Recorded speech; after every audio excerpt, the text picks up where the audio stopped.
V Graslovem stolpu v Slovenski Bistrici so minuli četrtek odprli razstavo z naslovom Zgodbe iz grajskih soban.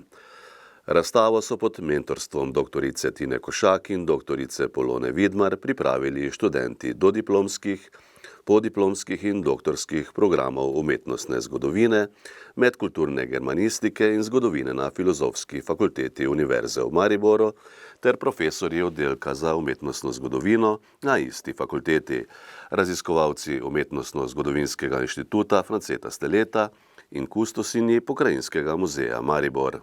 Predstavljene so usode in poti opreme 22 gradov iz vzhodne Slovenije ter spremembe namembnosti grajskih stavb, zlasti po razpadu Habsburške monarhije. Razstava bo odprta do 20. maja.